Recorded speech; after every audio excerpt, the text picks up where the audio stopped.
బాబా కి జై. అవతార్ మెహర్ బాబా కి జై.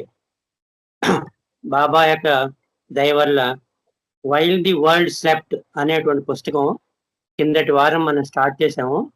అంటే ఈ ప్రపంచం అంతా నిద్రపోతున్న వల్ల ఏం జరిగింది, ప్రపంచం అంతా నిద్రపోతున్నప్పుడు ఏం జరిగింది, అవతారు ఉద్భవించాడు. ఆ అవతారు ఉద్భవించే టైంకి సగం భారతదేశం అంతా నిద్రలోనే ఉంది. ఆ టైంలోనే అవతారు ఉద్భవించాడు. అట్లాగే ఈ ప్రపంచం అంతా నిద్రపోతున్న టైంలో ఈ పుస్తక రచయిత అయినటువంటి వీరసింగ్ కల్చూరి, అంటే బావు కల్చూరి, బావు అని చెప్పి బాబా గారి పెట్టారు ఆయన పేరు.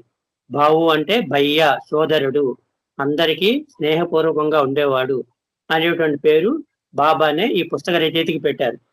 ఆయన బాబా గారి మండలి సభ్యులుగా చేరిన తర్వాత ఎక్కువ కాలం బాబాకి నైట్ వాచ్మెన్ గానే పనిచేశారు. ఆ నైట్ వాచ్మెన్ గా పనిచేసినప్పుడు బాబా ఆయనకి చాలా విషయాలు బోధించారు. అవే ఆయన చాలా రకరకాల పుస్తకాల్లో రాశారు. దాంట్లో ఈ పుస్తకం ఏంటంటే ఆయన అసలు బాబా కోడ్లోకి ఎలా వచ్చారు, బాబా యొక్క కోడ్లు మండలి సభ్యులుగా చేరినప్పుడు ఆయనకి ఏమేటువంటి అనుభూతులు జరిగాయి అనేటువంటిది ఆయన పుస్తకంలో వివరించారు.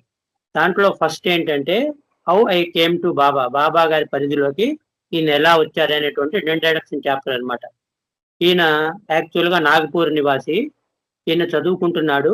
నాగపూర్లో చదువుకుంటున్నప్పుడు ఈయన పబ్లిక్ అడ్మినిస్ట్రేషన్లో పిహెచ్డి చదువుకుంటున్నాడు. సైమల్టేనియస్ గా లా చదివారు. అట్లాగే ఆర్గానిక్ కెమిస్ట్రీలో పిహెచ్డి కూడా చేస్తున్నారు.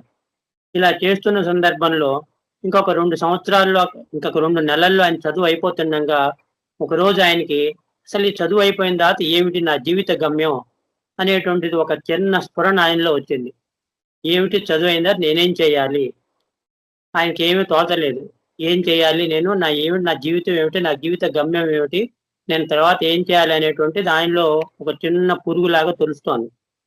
సరే, ఆయన మహాత్మా గాంధీ గారి సేవాగ్రామంకి వెళ్ళారు, రామకృష్ణ పరమహంస ఆశ్రమానికి వెళ్ళారు. అక్కడ ఏవో కొన్ని పుస్తకాలు చదివారు. కానీ ఆయనకి ఏమీ సాటిస్ఫాక్షన్ జరగలేదు. అప్పుడు ఆయనకు గురువు గారు ఒక ఆయన ఏం చెప్పారంటే, నువ్వు ఇండియాలో ఋషికేశ్ చాలా ఇంపార్టెంట్ ప్రదేశము, అక్కడ చాలా మంది యోగులు, సన్యాసులు, ఋషులు, మునులు, తపస్సు శైలులు అందరూ ఉంటారు. నువ్వు వాళ్ళ దగ్గర ఒక ఆయన దగ్గరికి వెళ్ళు, నేను నీకు అడ్రస్ ఇస్తాను, ఆయన నీకు సరైన దిశానిర్దేశం చేయొచ్చు అని ఒక అడ్రస్ ఇచ్చారు. సరే, ఆ గురువు గారికి ఆ సత్పురుషుడికి ఆయన ఉత్తరం రాశారు. రాస్తే 9 జనవరి 1953 సంవత్సరాన ఆయనకి అపాయింట్మెంట్ ఇచ్చారు. సరే, ఈ లోపల ఈయన మనకి ఇంకా టైం ఉంది కదా అని చెప్పి ఈయనకి అప్పటికే వివాహం అయింది. భార్య పేరు రమా కల్చూరి గారు. ఒక చిన్న పాప కూడా ఉంది, షీలా కల్చూరి. ఆ అమ్మాయి మనకి గ్రోయింగ్ అప్ విత్ గాడ్ అని 3 వాల్యూమ్ల పుస్తకం రాసిందనమాట. భర్త డేవిడ్ ఫెనిస్టర్ తో సహాయంతో ఆమె. వాళ్ళకి చెప్పి నేను ఇట్లా భార్య బిడ్డల్ని అత్తవారింట్లో వదిలేసి నేను ఇట్లా ఋషికేశ్ వెళ్తున్నాను ఒక మహాపురుషుడి సందేశం కోసం. ఒకవేళ అవసరమైతే నేను సర్వసంగ పరిత్యాగి ఈ యొక్క భార్య బిడ్డలను వదిలేస్తాను, కాబట్టి మీరే చూసుకోవాల్సిందే వాళ్ళు అప్పచెప్పడానికి వెళ్ళారు ఆయన. ఇప్పుడు అది డిసెంబర్ 24వ తారీఖు నుంచి 31వ తారీఖు దాకా ఈ మధ్యలో. అప్పుడు బాబా గారు నాగపూర్ దగ్గర సావనీర్ అనేటువంటి ఊళ్ళో ప్రజాదర్శనం ఇవ్వడానికి ఏర్పాటు చేశారు. కరెక్ట్ ఎప్పుడు ఈయన ఎప్పుడైతే వెళ్ళాలనేటువంటి టైం ఉందో ఆ టైంలోనే ఈ యొక్క ప్రజాదర్శనం ప్రోగ్రాం పెట్టిన నాగపూరు, సావనీర్ ఊళ్ళల్లో డిసెంబర్ 24వ తారీఖు నుంచి 30వ తారీఖు దాకా ఈ యొక్క ప్రజాదర్శనం ఉంది. ఈయన పేపర్లో బాగా అడ్వర్టైజ్మెంట్ చేశారు, వాల్ పోస్టర్లు, ప్యాంప్లెట్స్ అన్ని పండించారు. ఇదంతా జరిగింది. ఈయన పేపర్ చదివి పక్కన పడేసి ఈయన మామూలుగా ఈయన అత్తవారు ఊరికి వెళ్ళారు. వెళ్ళి వాళ్ళకి భార్య బిడ్డల్ని వాళ్ళకి అప్పచెప్పి తిరిగి రావడానికి వెళ్ళారనమాట. తిరిగి ఈయన 30th డిసెంబర్కి వచ్చారు. అక్కడి వరకు మనం కిందటి వారం చదువుకున్నాం. 31st డిసెంబర్కి వచ్చేప్పటికి మళ్ళీ సావనీర్ అంతా మంచి పండగ వాతావరణం అలముకుంది. ఎందుకని బాబా గారు ఈ యొక్క ప్రజాదర్శనం డిసెంబర్ 37వ తారీఖు నుంచి జరుగుతుంది అనేటువంటిది అక్కడ ముఖ్యమైన వార్తలు. ఈయన ఆశ్చర్యపోయాడు. అదేమిటి, ఈయనంతా ప్రజాదర్శనం అయిపోయి ఉండాలి అనే ఉద్దేశంతో ఉన్నారు. కానీ బాబా గారు ఏం చేశారు, ఈ యొక్క చేప ఆయన వలలో పడాలంటే ముందు ఏం చేశారు, ఆయన యొక్క కార్యక్రమాలు చేసి ఆయన భార్యాబిడ్డలను అప్పచెప్పుకోవడానికి వెళ్ళాడు. కాబట్టి బాబా ఆయన యొక్క ప్రజాదర్శన కార్యక్రమాన్ని పోస్ట్ పోన్ చేసుకుని తిరిగి 300 మైళ్ళు మెహరాజాద్కి వెళ్ళి 24వ తారీఖు నుంచి 31వ తారీఖు దాకా మెహరాజాద్ వెళ్ళి తిరిగి వచ్చారు. తిరిగి వచ్చిన తర్వాత అప్పుడు 31వ తారీఖు నుంచి సావనీరులో ప్రజాదర్శనం మొదలు పెట్టారనమాట. ఇది యాక్చువల్గా యాదృశ్చికంగా జరిగింది. బాబా ఎందుకు మెహరాజాద్ వెళ్ళారు అనేటువంటిది ఆ సావనీరులో కానీ నాగ్పూర్లో ఉండేటువంటి ఈ యొక్క ఎవరైతే ఈ అరేంజ్మెంట్స్ చేశారో వాళ్ళకి కానీ మండలి సభ్యులు కానీ ఏమి అగమ్య గోచరంగా ఉంది. ఎందుకని అవతారం లీల మనకి ఎవరికి తెలియదు కదా, ఆయన ఏం చేయదలుచుకున్నారో ఆయన చేశారు. ఇప్పుడు దాని తర్వాత ఏం జరిగిందంటే, సరే ఈయన వెళ్ళారు, తిరిగి వచ్చేసారు. వాళ్ళ భార్య బిడ్డలు దగ్గరికి, వాళ్ళ అత్తమామల దగ్గర వాళ్ళ భార్య బిడ్డల్ని అప్పచెప్పేసి ఆయన తిరిగి వచ్చేసారు అనమాట. After A week when I came back to Nagpur, I read the newspaper that Meher Baba would be giving darshan in Savanir and Nagpur that very week. ఇప్పుడు ఈ యొక్క 24 నుంచి 31 తారీఖు దాకా అయిపోయిన తర్వాత 31వ తారీఖు నుంచి ఆయన ప్రజాదర్శనం తిరిగి నాగపూర్ లో ఇస్తున్నారు అనేటువంటి చదువుకున్నారు. I was startled by the news because Baba supposedly had already given darshan there. ఈయన ఏమనుకున్నారు, ఒరిజినల్ ప్రోగ్రామ్ ప్రకారం అయితే డిసెంబర్ 24 నుంచి 30వ తారీఖు దాకా, కానీ ఇది 31వ తారీఖు పోస్ట్ పోన్ అయింది కాబట్టి ఇది ఎందుకు పోస్ట్ పోన్ అయింది అనేటువంటిది ఈయన కూడా ఆశ్చర్యానికి గురయ్యారు, బాబుజీ కూడా. As it turned out, the darshan program had been postponed 1 week, during which time Baba and the Mandali had gone to Meherabad, some 300 miles away, where they stayed 1 week and then returned first to Savanir and then to Nagpur. బాబా గారు ఏం చేశారు, అప్పుడు ప్రజాదర్శనం post phone చేసుకుని తిరిగి మెహరాజాద్ వెళ్ళి పాప ఈ 300 కిలోమీటర్లు అప్ అండ్ డౌన్ తిరిగి వెళ్ళి 31వ తారీఖుకి ఆయన సావనీర్లో తర్వాత నాగపూర్లో ప్రజాదర్శనం ఏర్పాటు చేయడానికి ఆయన యొక్క ప్రణాళిక అంతా రచించుకుని రెడీగా పెట్టుకున్నారు. And so realizing that I had time to take Meher Baba darshan before going to Rishikesh, I went to souvenir on December 31st, where some 20,000 people had gathered for his darshan. సరే, ఇంక రిషికేశ్ వెళ్ళడానికి 9 జనవరి కదా ఆయన అపాయింట్మెంట్ ఇచ్చింది, ఇంకా 1 వీక్ టైం ఉంది, 10 రోజులు టైం ఉంది కాబట్టి ఈ లోపల పోనీ ఒకసారి వెళ్ళి ఆయన ఒకసారి దర్శనం చేసుకుంటే ఏం పోయింది, వెళ్ళి దర్శనం చేసుకుంటున్నాము. ఆ ఊరంతా రకరకాలుగా మంచి పండగ వాతావరణం తొలముకుంది, అంత ఎక్కడ చూసినా స్వాగత తోరణాలు అన్ని అలంకరించారు, ఊరిని చక్కగా ఊరిని తీర్చిదిద్దారు, కాబట్టి వెళ్ళి చూసేస్తే బాగుంటుంది అనేటువంటిది ఆయన అభిప్రాయం వచ్చింది. In order to maintain control for such a large masses of people, the crowd was asked to sit in line and slowly inch forward along the ground towards Baba. సరే, ప్రజాదర్శనానికి ఏర్పాటు చేశారు, ఒక పెద్ద గ్రౌండ్ లో ఏర్పాటు చేశారు. సుమారుగా 20,000 మంది జనం వచ్చారు బాబా గారి దర్శనానికి. ఈ 20,000 మంది దర్శనం జనాల్ని లైన్ లో నుంచోబెట్టి ఒకళ్ళొకళ్ళు తొక్కిసలాట అరిగిపోతుంది. ఏం చెప్పారు, వచ్చిన వాళ్ళందరినీ చక్కగా గ్రౌండ్ లో కూర్చోమన్నారు. కూర్చొని ఒకళ్ళ తర్వాత ఒకళ్ళు ముందుకు వెళ్ళండి, ఎప్పుడైతే బాబా గారి దగ్గరికి ముందుకు వచ్చారో అప్పుడు లేచి నుంచోవచ్చు, అప్పుడు తొక్కిసలాట ఉండదు అని చెప్పి మండలి వాళ్ళు అలా అరేంజ్ చేశారనమాట. Otherwise, it was found that when the people were standing, they invariably shoved those ahead of them until the people in the very front were virtually pushed into Baba. అంటే ఏమిటి, అలా కాకుండా నుంచోబెట్టి ఒకరి దాకా వెళ్ళమన్నారు అనుకోండి, తోపిసలాట జరుగుతుంది, ఎవరో వెనక నుంచి తోసేస్తే తోపిసలాట జరిగి ఏదైనా స్టాంపీడ్ జరగడానికి కానీ లేకపోతే అందరూ బాబా గారి ముందు వెళ్ళిపోవడానికి కానీ అవకాశం ఎక్కువ ఉంటుంది. అందుకని వీళ్ళు ఏం చేస్తారు, చక్కగా ఒకళ్ళు కూర్చొని ఒకళ్ళు ముందుకెళ్తూ ఎప్పుడైతే వాళ్ళ టర్న్ బాబా గారి దగ్గరికి వచ్చినప్పుడు అప్పుడు లేచి నుంచునేటట్టుగా వాళ్ళకి అరేంజ్మెంట్ చేశారనమాట. I took my place in line sitting on the ground. ఆయన ఏం చేశారు, బాబుజీ ఆ గ్రౌండ్ లో ఆయన యొక్క లైన్ లో ఒక చోట లైన్ లో కూర్చున్నాను అనమాట. Seeing me on the ground, the people of souvenir who knew me felt this was out of place for the brother of the mayor. మనం ముందే చెప్పుకున్నాం, ఈ బాబుజీ గారి యొక్క బావగారు అంటే సిస్టర్స్ హస్బెండ్ అనమాట, ఆ సావనీరికి మేయర్ అనమాట. ఆయన ఈ అరేంజ్మెంట్స్ లో కూడా ఈయన పాలు పంచుకున్నారు.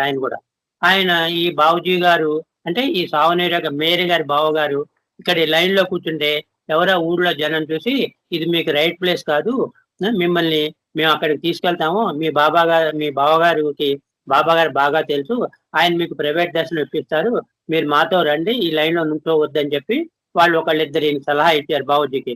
కానీ ఈ నికార్స్ అయిన మనిషి, ఆ నికార్స్ తత్వమే ఆయన నిలబెట్టింది. ఆ నికార్స్ అయిన మనిషి కాబట్టి నేను అలా వెళ్ళను, ఈ లైన్ లో నుంచుని నా టర్న్ వచ్చినప్పుడే ఆ భగవంతుడిని దర్శనం చేసుకుంటారు, భగవంతుని కూడా అనుకోవాలి, ఆ సత్పురుషుడిని దర్శనం చేసుకుంటా అనేటువంటి ధీమాతో అలాగే కూర్చున్నారు. One man, in fact, came running up to me and insisted that my brother-in-law would personally take me to see Baba after the darshan. ఒక ఆయన వచ్చి గట్టిగా మీరు వచ్చేసేయండి, మీ బావగారికి బాబా గారికి తెలుసు కాబట్టి మీకు దర్శనం అయిన తర్వాత మీకు పర్సనల్ గా ఇంటర్వ్యూ కూడా ఆయన ఇప్పిస్తారని చెప్పి ఈయన బలవంతం పెట్టారట. బట్ ఐ రిఫ్యూజ్డ్, కానీ నేను ఒప్పుకోలేదు. ఎందుకని? ఈయనకు దృఢ సంకల్పం, ఖచ్చితంగా నిఖార్సైన మనిషి. మనం దర్శనాన్ని భగవంతుడి యొక్క దర్శనానికి వెళ్ళినప్పుడు ఎంత వేచి చూస్తే అంత మంచిది అనమాట. దానికి ఒక ఇది ఉదాహరణ ఇది. ఎంత వేచి చూస్తే అంత మంచిది అనేటువంటి దృఢాభిప్రాయంతో ఆయన లైన్ లోనే కూర్చొని చక్కగా ఆయన టర్న్ వచ్చేదాకా లైన్ లోనే కూర్చొని ఉన్నారనమాట. Observing Baba from a distance, I felt great attraction from him and became oblivious of everything else around me. అక్కడ దూరంగా కూర్చొని చూస్తున్నారు, ఆయన బాబా దృష్టి వెంట చూస్తున్నారు. చూసితే ఆయన యొక్క బాబా యొక్క oblivious of his everything else around me అంటే అబ్లీవియస్ అంటే ఈ పరిసరాలన్నీ మర్చిపోయాడు ఆయన. ఆయన చుట్టూ ఏం జరుగుతుంది అనేటువంటిది ఏమి తెలుసుకోవాల.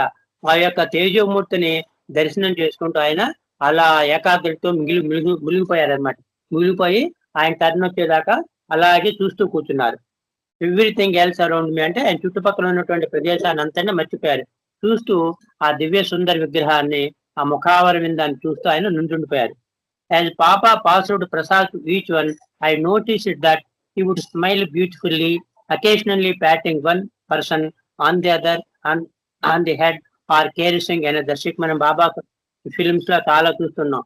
బాబా గారు ప్రజాదర్శనం వచ్చినప్పుడు ఎవరిని ప్రసాదం పంచిపెడుతున్నారు, కొంతమందిని భుజం మీద తడతారు, కొంతమంది బుగ్గ మీద ముద్దు పెట్టుకుంటారు, కొంతమంది భుజం మీద తడతారు, లేకపోతే కొంతమంది తల మీద ఆశీర్వచనట్టు చూస్తారు. అట్లా చూస్తే అందరినీ ప్రేమాన్వేతో పలకరించి వాళ్ళకి వాళ్ళ టర్న్ వచ్చినప్పుడు ప్రసాదం ఇచ్చి పంపిస్తుంటారు. అది ఈయన బాబూజీ గారు అబ్జర్వ్ చేశారు. చూసి ఆయన పారవశ్యంలో మునిగిపోయి ఉన్నారనమాట. I scooted the whole distance to Baba on the ground అంటే ఏమిటి? I scooted the whole distance to Baba on the ground. ఈ భూమి మీద అంటే ఆ నేల మీద ఆ పెండాల్లో కూర్చుని ఆ జరిగిపోతున్నటువంటి వ్యవహారం చూస్తూ ఆయన ఒక వింటి మెల్లిగా అడుగులేస్తూ వేగంగా ముందుకు వెళ్తున్నారనమాట. And when my turn came I stood up as those before me had done. సరికి ఎప్పుడైతే ఈయన టైం చదవచ్చునో ఆ టైంకి ఆయన లేచి నుంచుని బాబా ముందు లైన్ లో నుంచున్నారు. బాబా హ్యాండెడ్ మీ బనానా యాజ్ ప్రసాద్. బాబా గారు ఏం చేశారు? ఈయన చేతికి ఒక అరటిపండు ఇచ్చేశారు. And motion to someone sitting near him. కానీ బాబా ఈయన వంక చూడడం కానీ, ఈయన భుజం తట్టడం కానీ, ఈయన ముద్దు పెట్టుకోవడం కానీ, లేకపోతే ఈయన అసలు ఉన్నట్టు అబ్జర్వ్ చేయడం కానీ ఏం చేయలేదు. వెంటనే ప్రసాదం ఇచ్చేశారు. వెంటనే లైన్ కదిలిపోయింది. అక్కడ ఉన్న వాళ్ళు మెల్లిగా ముందుకి జరగమన్నారు. But instead of looking my way he was distracted, turning away and motion to someone sitting near him. ఏం చేశారు? ఈయన వంక చూడకుండా పక్కన ఎవరో నుంచున్న వాళ్ళు కానీ, లేకపోతే ఆయన పక్కన కూర్చున్న వాళ్ళ మీద ఆయన దృష్టి సాధించారు కానీ బాబూజీ గారి మీద ఆయన దృష్టి ఏమి నిలపలేదు. I was immediately pushed forward and without thinking ate the whole banana, peel and all. సరే, ఇంకేం చేశారు? ముందుకు తోసేశారు కదా. ఈయన బాబూజీ ఏం చేశారు? ఇంకేం ఆలోచించకుండా ఆ ఇచ్చినటువంటి బనానా తొక్కతో పాటు ఆయన పూర్తిగా తినేశారు. బాబా నా వంక చూడలేదని కానీ, సరే బాబా గారు నన్ను ఏమి చూడలేదన్నట్టు కానీ మనసులో ఒక శంక ఉంది కానీ అది పట్టించుకోకుండా ఇచ్చినటువంటి అరటి పండుని ఇచ్చినట్టుగా ఆయన పూర్తిగా తినేశాడు అనమాట. అది దాని లార్డ్ మెహల్ దాని గురించి ఏం రాశారంటే బాబూజీ స్వయంగా, it was not a banana but A spark of divine fire and on consuming it is whole being began to burn. అంటే ఏమిటి?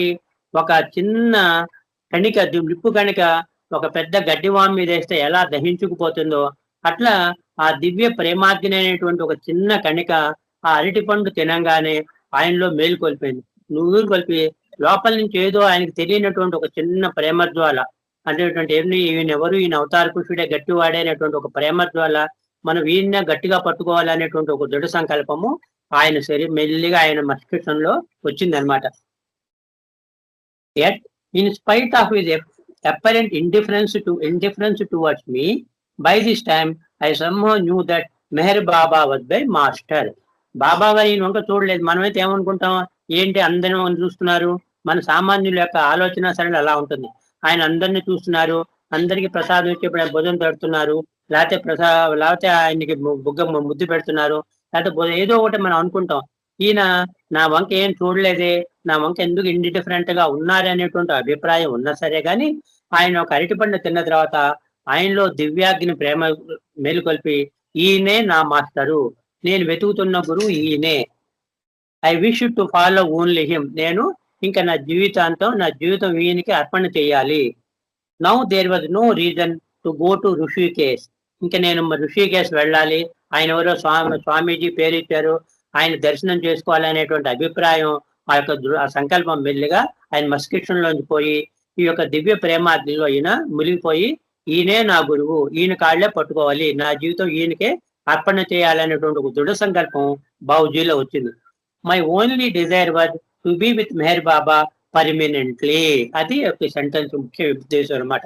ఈ యొక్క నా జీవితాంతం ఈయనలోనికి శరణర్పించాలి, ఈయన చరణాలకి పద్మాలకి పట్టుకుని నేను నా జీవితాన్ని ఈయనకే అర్పించుకోవాలి అనేటువంటి ఒక దృఢ సంకల్పం ఆ అరటిపండు తిన్న వెంటనే ఆ దివ్య ప్రేమాగ్ని, ఆ జ్వాల ఆయనలో ఉద్భవించింది అనమాట. I began asking A number of people gathered around Baba if they lived with him. సరే, దర్శనానికి చాలా మంది వచ్చారు, చాలా మందిని చూస్తున్నారు, దర్శనం వెళ్ళిపోయినారు, బయటకు వచ్చి ఈయన మీరు వాళ్ళందరినీ అడుగుతున్నారు, మీరు ఎవరైతే దర్శనం చేసుకున్నారు, మీకు బాబా గారు తెలుసా, మీరు బాబా గారితో ఏమైనా పరిచయం ఉందా అనేటువంటిది ఒక్కొక్కళ్ళని ఆయన వాకప్ చేస్తున్నారు.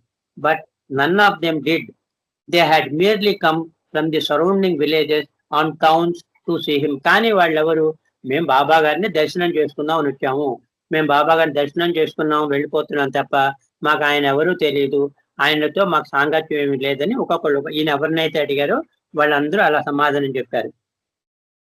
Because there was such a large mass of people, I was unable to distinguish Baba's disciples from the rest of today. అది ఎంతమంది జనం వచ్చారంటే సుమారుగా 20,000 మంది జనం వచ్చారని తెలుసుకున్నారు. కాబట్టి ఎవరైతే బాబాకు ఆంతరింగికులో వాళ్ళు కానీ, ఎవరైతే కేవలం బాబా గారి దర్శనాన్ని తీసుకోవడానికి వచ్చారో వాళ్ళలో వాళ్ళకి మధ్య వ్యత్యాసం ఈయనకి ఎవరికి దొరకలేని గుర్తించలేపారు. ఎందుకని, ఈయన మండలి సభ్యులంతా ఎవరైతే ఉన్నారో వాళ్ళు బాబా చుట్టూ ఉంటారు, మిగతా జనం అంతా ఈయనలాగానే దర్శనం చేసుకుంటూ వచ్చారనమాట. When I repeatedly asked how to go about arranging an interview with him, I would get the same answer.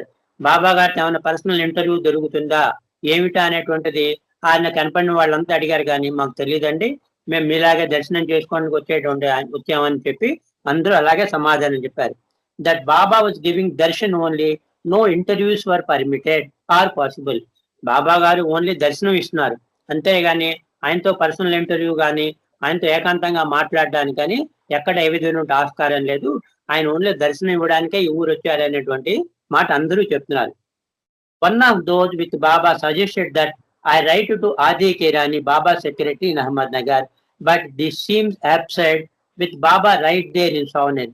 సరే, ఒక ఆయన చెప్పాడు, ఏమిటి బాబా ఎవరు చెప్పింది, సాబా కొత్వాల్ గారు చెప్పింది. ఆల్రెడీ అప్పటికే సాబా కొత్వా గారు బాబా గారి మండలి సభ్యుల్లో, అంటే బాబా గారి ఆంతరికుల్లో బాబా గారి శిష్యుల్లో ఒకటిగా చేరిపోయాడు సాబా కొత్వా గారు. ఆయన బ్యాంకులో పనిచేసి ఆయన బాబాకు ఆకర్షితులై బ్యాంక్ ఉద్యోగాన్ని కూడా ఆయన మానేసుకుని ఆయన బాబా గారి యొక్క బాబా గారి యొక్క శిష్యుల్లో ఒకటిగా వచ్చారు. ఆ సేవా కొత్వాల్ గారు ఏం చెప్పారు ఈయనకి, బాబా గారి యొక్క సెక్రటరీ ఒక ఆయన ఉంటారు, ఆది కేరాని గారు, ఆయన అహ్మద్ నగర్ లో ఉంటారు, ఆయనకి మీరు ఉత్తరం రాస్తే ఆయన మీకు ఫ్యూచర్లో ఎప్పుడైనా బాబా గారితో ఇంటర్వ్యూ ఏర్పాటు చేయడానికి అవకాశం ఉంటుంది అని సేవా కొత్వాల్ గారు సజెస్ట్ చేశారు. కానీ బాబుజీ గారు ఏమనుకున్నారు, బాబా స్వయంగా ఇక్కడే సావనీరులోని ఇక్కడే ఉన్నప్పుడు మనం ఎవరికి ఆది కేరాని గారు ఎక్కడో అహ్మద్ నగర్ లో ఉన్నానికి మనం ఉత్తరం రాయడం అనేటువంటిది అంత భావ్యమైనటువంటి విషయం కాదు, వాళ్ళు గుడ్ సజెషన్ కాదు అని ఆయన చూసుకొచ్చేశారు.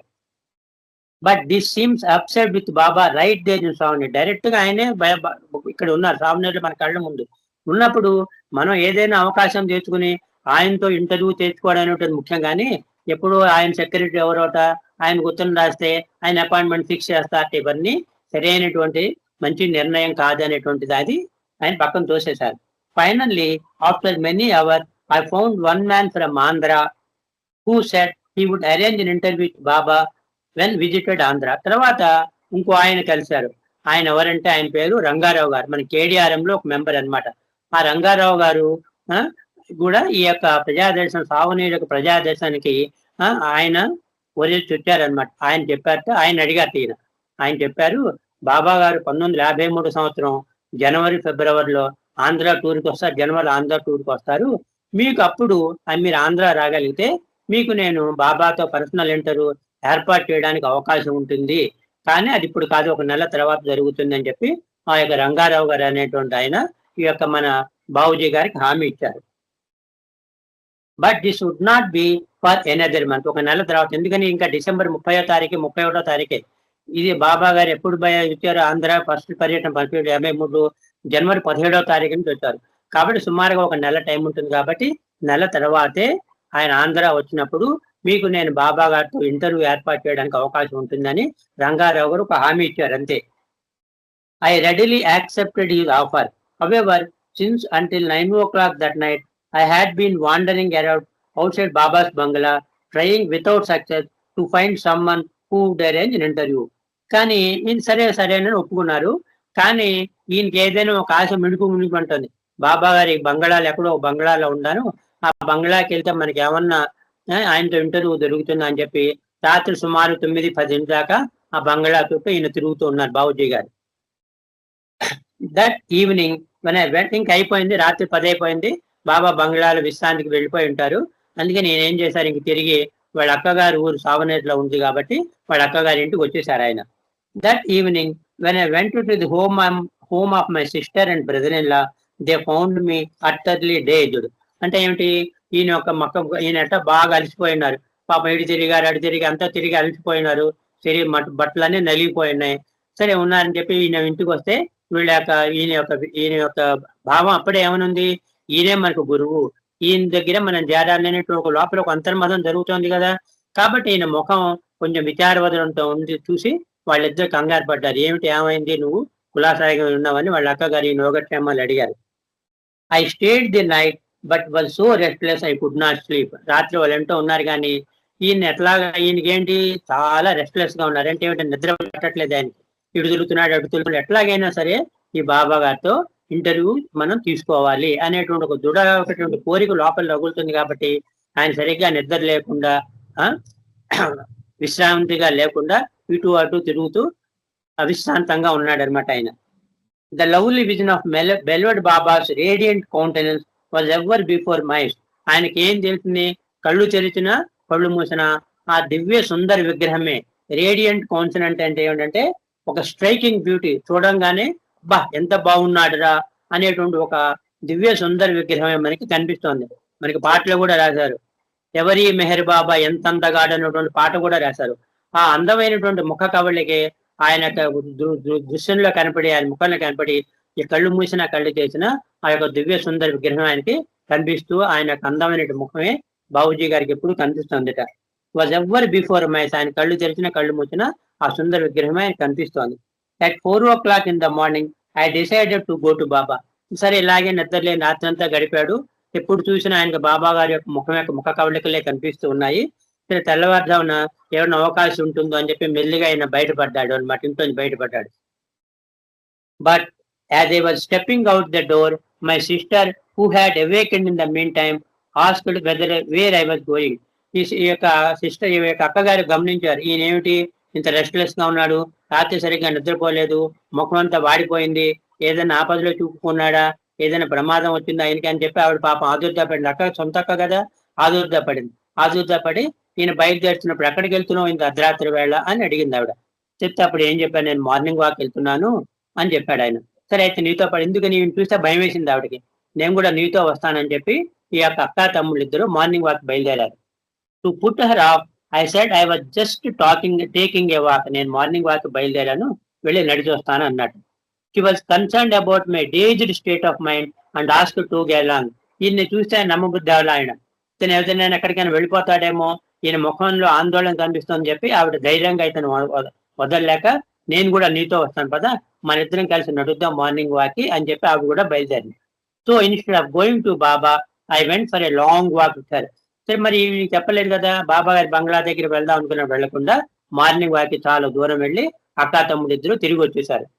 When we return I was served breakfast but I was not at all hungry. ఈయన లోపల ఏమిటి ఆకలి దప్పులు అన్ని పోయాయి. ఈయనకి ఆ బాబా గారిని చూడాలి, ఆ బాబా గారితో ఏమైనా ఇంటర్వ్యూ దొరుకుతుందా అనేటువంటిది ఒక్కటే ఆయన లోపల నుండి కోరిక. కాబట్టి ఆయనకి ఆకలి తప్పులు ఏమీ తెలియలేదు. ఆయన పాపం బ్రేక్‌ఫాస్ట్ పెట్టింది, బ్రేక్‌ఫాస్ట్ తినమని. కానీ ఆయన తినకుండా టీ ఒక్కటే తాగి గబుక్కన ఆ ఇంట్లో నుంచి బయటపడిపోయాడు. I took only a little tea and then rushed out to go to where Baba was staying. Baba గారు పలానా బంగ్లాలో ఉన్నాడని మటుకు తెలుసుకున్నారు కదా! ఆ బంగ్లా దగ్గరికి ఈయన గబగబా పరిగెత్తారు. Along the way, I passed a bus station where I saw many of the people whom I have talked to the previous day at the darshan. సరే ఇలా వెళ్తుంటే దారిలో ఆ బంగ్లా దగ్గరికి వెళ్తుంటే దారిలో ఆ సావనేరు బస్ స్టాండ్ కలిపింది. ఆ బస్ స్టాండ్ లో జనం బోల్డ్ మంది ఉన్నారు. వీళ్ళలో కొంతమంది ఆయన నన్ను ఎవరైతే మీకు బాబా గారు తెలుసా, బాబా గారితో ఇంటర్వ్యూ ఏర్పాటు చేయగలరా అనేటువంటిది ఎవరిని ఈయన అడిగారు కదా, వాళ్ళలో ఒకళ్ళిద్దరు ఈయనతో తటస్థించడం సంభవించింది, వాళ్ళని తటస్థించారు. I saw many of the people who have had talked to the previous day at the darshan. Again, I was given the same answer. Baba was not available for interviews. బాబా గారు పర్సనల్ గా interviews ఇవ్వడానికి ఒప్పుకోరు. ఆయన only నిన్న ఈ రోజు దర్శన programme ఇవ్వడానికే వచ్చారు అని చెప్పాడనమాట. I also met the same man from Andhra with his son. మనం నిన్న ఎవరైతే రంగారావు గారు అనేటువంటి ఆయన కలుసుకున్నారో ఆయన కూడా ఈ దర్శనానికి ఆయన కొడుకుతో పాటు వచ్చారనమాట. ఆయనను డాక్టర్ కనకదండి గారు ఇద్దరు వచ్చారు ఆంధ్ర నుంచి సావనేరు దర్శనం చేసుకోవడానికి. సిఎస్ సుబ్బారావు వాళ్ళ అబ్బాయితో వచ్చారు. ఆయన ఆ యొక్క బస్ స్టాండ్ లో ఉంటున్నారు అనమాట. ఇది ఆయన కలుసుకున్నారు. In the course of our conversation the man told me how disappointed his son felt because he wanted babas garland to take with him back to Andhra. అప్పుడు ఏదో మాటల సంభాషణలో ఆ రంగారావు గారు ఏం చెప్పారంటే, నేను మా అబ్బాయి దర్శనానికి వచ్చామండి, బాబా గారు ఏమన్నా దండ ఇస్తారేమో, ఆ దండ తీసుకుని నేను వెళ్దాం అనేటువంటి ఉద్దేశంతో ఉన్నాను అని ఆయన అనుకున్నారు అనమాట. కానీ మా అబ్బాయి జై బాబా సార్ ఒక్క నిమిషం ఆపేస్తాను అని అక్కడ ఆయన ఒప్పుకోలేదు. తిరిగి ఆ దండ తీసుకున్నందుకు వెళ్ళాను, అక్కడ ఆగిపోయింది అనమాట. అవతార్ మెహర్ బాబాకి జై. థ్యాంక్ యూ బాబా. జై బాబా సార్. జై మెహర్ బాబా అండి. ప్రేయర్ టైం అవుతుంది, ఒక్క నిమిషం ఉంది. ఉమా గారు ఒక్క నిమిషం నామం చేసి ప్రేయర్ చేసేయండి. No silence. అవతారు మేరు బాబా కి జై, అవతారు మేరు బాబా కి జై, అవతారు మేరు బాబా కి జై, అవతారు మేరు బాబా కి జై, मेहर बाबा की जय, मेहर बाबा की जय. అవతార్ మెహర్ బాబా की जय.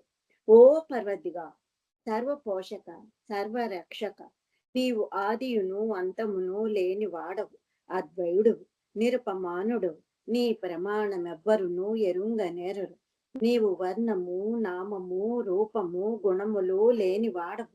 నీవు అపరిమితరుడువు, గంభీరుడువు, ఊహాతీతుడువు, భావనాతీతుడువు, శాశ్వతుడువు, నాశము లేని వాడువు. నీవు అవిభాజ్యుడువు, దివ్య చక్షులతో గాని నిన్నెవ్వరును చూడజాల